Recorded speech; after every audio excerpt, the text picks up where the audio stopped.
양식을 구할 수 없는 극심한 기근 때 애굽의 총리이던 요셉의 덕으로 부친인 야곱의 집안은 애굽의 고센 땅에 거할 수 있었고 거기서 번성하여 민족을 이룰 수 있었습니다.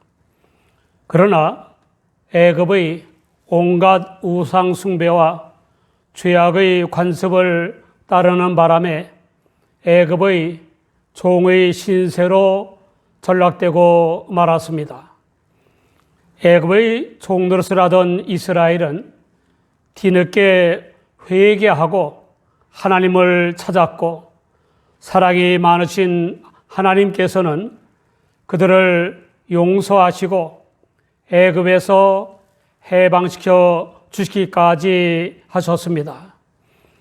이스라엘 역사상 하나님의 최대의 구원 사건인 출애굽은 젖과 꿀이 흐르는 가나안 땅을 얻는 징검다리로서의 복이었습니다. 하나님께서는 가나안 땅에 들어갈 이스라엘에게 계속해서 복을 받아 누리도록 말씀을 주셨습니다. 하나님께서는 주실 복의 내용보다 먼저 복을 받을 사람의 조건에 대해 말씀하셨습니다. 아닌 게 아니라 복을 받을 준비가 안 되었기 때문에 하나님께서 복을 주셔도 그냥 흘려보내는 사람이 있고 복인 줄 모르는 사람이 있습니다. 이상하게 들릴지 모르지만 적합한 조건이 갖춰지지 않아서 복을 받으면 오히려 화가 되는 사람도 있습니다. 좋은 면도칼이 어른에게는 복이지만 아기에게는 화가 되는 것과 같습니다. 돈과 권력이 보장되는 벼슬은 진실한 인격과 감당할 실력이 있는 사람에게는 복이지만 유격이 강하거나 허영에 들떴거나 지배욕과 권력 의지가 강한 위선자에게는 화입니다. 어느 공산국가의 통치자들은 각각 수백만 명, 수천만 명의 대학살을 하지 않았습니까? 어떤 국가의 통치자와 고위층은 침략 전쟁을 일으켜 대량 살상과 대량 파괴 등의 끔찍한 악행을 한 전범자들이 되지 않았습니까? 그러므로 하나님께 복을 구하는 것이 중요합니다. 그보다 더 중요한 것은 복받을 준비가 되어 있는가 하는 것이고 받은 복을 나누는 사랑으로서 역사하는 믿음이 있는가 하는 것입니다. 신명기 7장 12절에 너희가 이 모든 법도를 듣고 지켜 행하면 내 하나님 여호와께서 내 열조에게 맹세하신 언약을 지켜 내게 인애를 베푸실 것이라 라고 했습니다. 하나님의 모든 법도를 듣고 지켜 행하면 열조 곧 큰 공로와 업적이 있는 조상에게 맹세하신 언약대로 어진 마음으로 사랑하신다는 것입니다. 하나님께서는 우리가 원하는 복보다 더 많은 복을 두루두루 주시고 싶어 하십니다. 문제는 우리가 받을 그릇인가 하는 것입니다. 어쩌면 하나님께서도 고민을 많이 하실 것 같습니다. 복을 주기는 해야겠는데 받을 자격이나 조건이 미달이니. 그러니까 복받아 누릴 그릇이 되게 하시려고 우리를 연단하시고 시험하시는 것입니다. 스가랴 13장 9절에 내가 그 3분의 1을 불 가운데 던져 은같이 연단하며 금같이 시험할 것이라. 그들이 내 이름을 부르리니 내가 들을 것이며 나는 말하기를 이는 내 백성이라 할 것이요 그들은 말하기를 여호와는 내 하나님이시라 하리라 라고 했습니다. 우리 주 예수님도 제자들을 선택하셔서 그냥 쓰신 것이 아니라 신앙 인격과 영역을 갖추도록 하나님의 말씀과 기도와 행함과 기사와 이적으로 제자 훈련을 시키지 않았습니까? 우리의 현재의 시련과 고난을 하나님의 복의 방편으로 받아들이시기 바랍니다. 하나님의 모든 법도를 듣고 지켜 행하는 사람을 사랑하시고 복을 주신다고 하신 하나님께서 주시겠다는 은혜와 복은 매우 다양합니다. 첫째, 번성케 해 주신다는 것입니다. 당시에는 자손이 많은 것이 복이었습니다. 둘째, 조상에게 주겠다고 약속하신 가나안 땅에서 그 소생에게 은혜를 베푸신다는 것입니다. 이 말씀은 하나님의 은혜와 복이 믿음의 대를 이어 베풀어진다는 뜻입니다. 셋째, 토지 소산과 곡식과 포도주와 기름을 풍성하게 해 주신다는 것입니다. 이 말씀은 농업을 형통케 해 주신다는 뜻입니다. 넷째, 소와 양을 번식해 해 주신다는 겁니다. 이 말씀은 목축업을 형통케 해 주신다는 뜻입니다.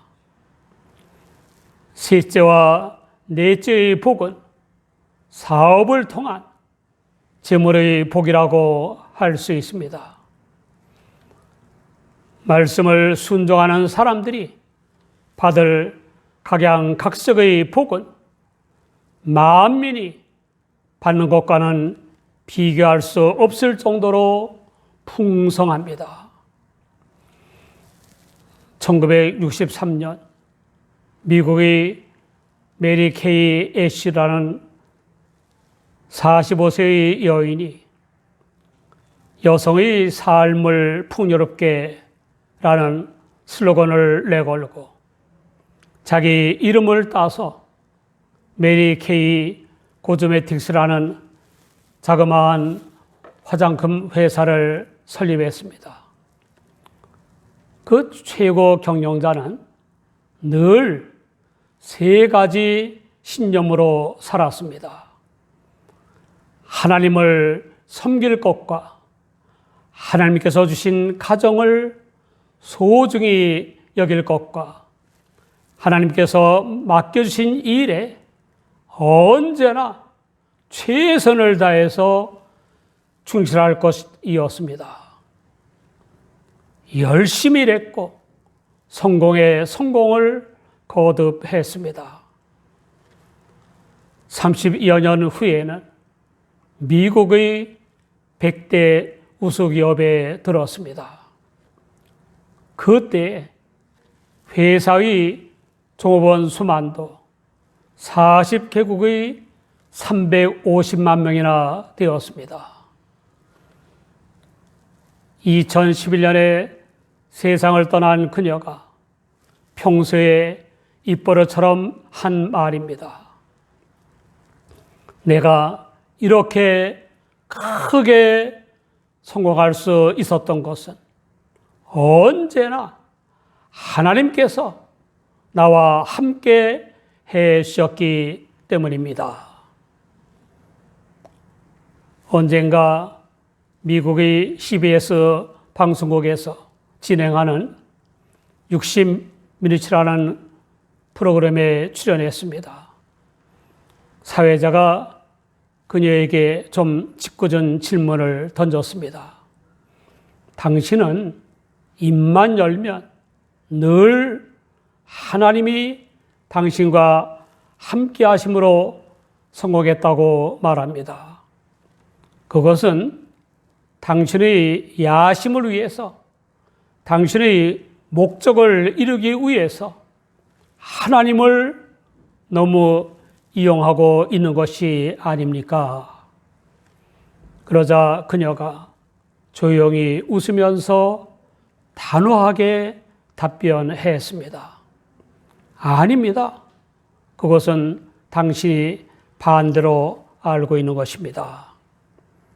저는 지금까지 한 번도 하나님을 이용해서 제 목적을 달성하겠다고 생각한 적이 없습니다. 그 반대로 언제나 하나님께서 저를 이용하셔서 하나님의 목적을 달성해 나아가시기를 간절히 바라면서 살아가고 있습니다. 하나님의 말씀을 순종하는 사람에게 주시는 다섯째 복은 건강입니다. 애굽의 고치기 힘든 악질에 걸리지 않게 해 주신다는 것입니다. 그 악질이 하나님을 믿고 순종하는 사람들을 미워하는 자들에게 임하게 하신다는 것입니다. 건강의 복은 여느 복보다 더 중요한 복입니다. 다양한 은혜와 복을 많이 받아도 죽을 병이 들어 누우면 별 의미가 없습니다. 우리 부모들도 흑장 나눠준 손으로 떡을 달라고 떼쓰는 자녀에게 손을 씻고 오라고 하지 않습니까? 떡만 복인 줄 아는 자녀에게 얼마나 많고 다양한 은혜와 복을 얼마나 오랫동안 주며 사랑해 오고 있지 않습니까? 아무려면 하나님 아버지께서 순종하는 우리를 사랑하시는 것과 주시는 은혜와 복이 우리가 하는 것만 못하겠습니까? 어느 감리교회 여성들의 이야기입니다. 처음에 전도를 받아들여 예수를 믿기 시작했을 당시에는 얼마나 가난했던지 끼니라야 주로 감자 아니면 고구마였습니다. 그나마 남편만 주고 굶는 경우가 적지 않았습니다. 그러던 어느 날 속회때의 속장님이 작은 쌀자루를 들이대면서 성미를 내라고 했습니다. 그러니 얼마나 자존심이 상했겠습니까? 한바탕 붙을까?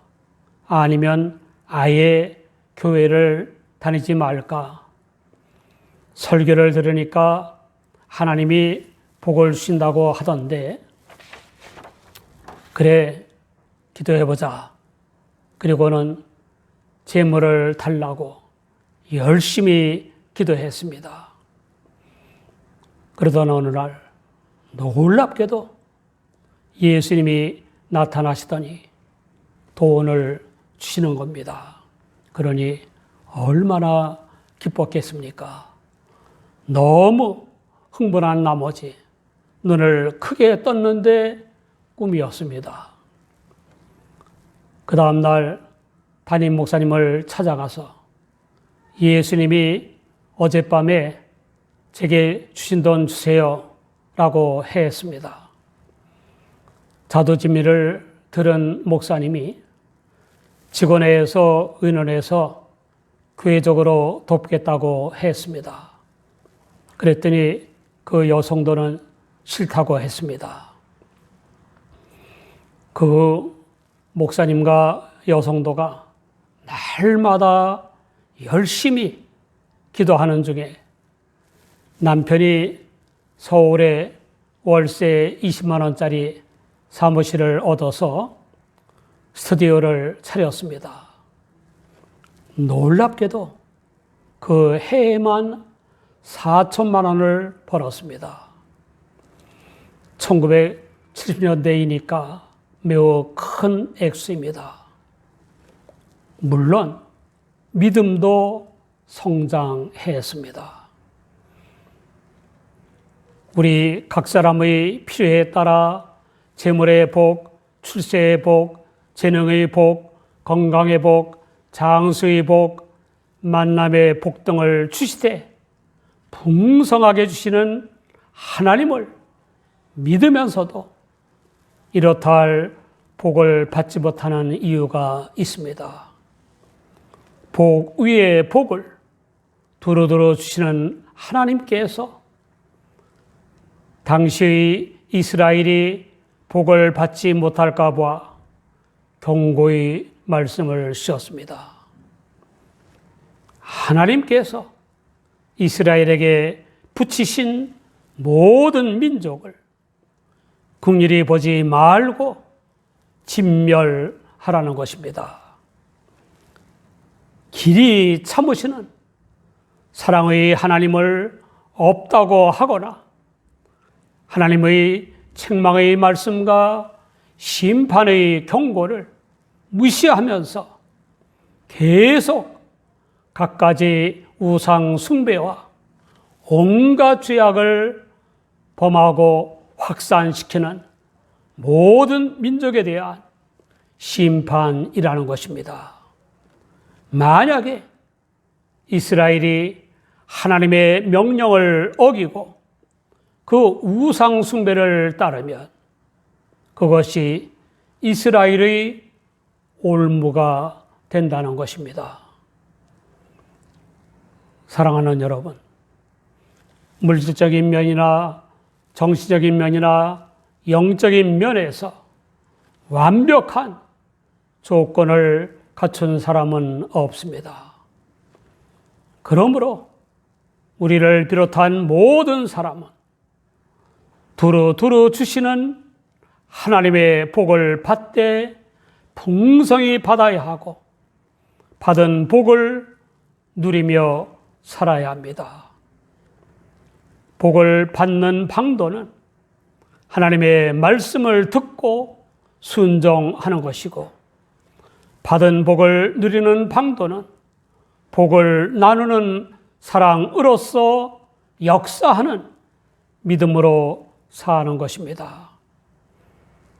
하나님을 안 믿는 사람들처럼 자기 본의와 자기 위주로 일하며 살아가는 것이 아니라 자기를 부인하고 하나님 본의와 하나님 위주로 일하며 살아가는 것입니다. 우리 모두 자기를 부인하고 하나님 본의와 하나님 위주로 살아감으로써 내가 참 내가 되고 내 삶이 참 내 삶이 되는 복을 받으시기 바랍니다.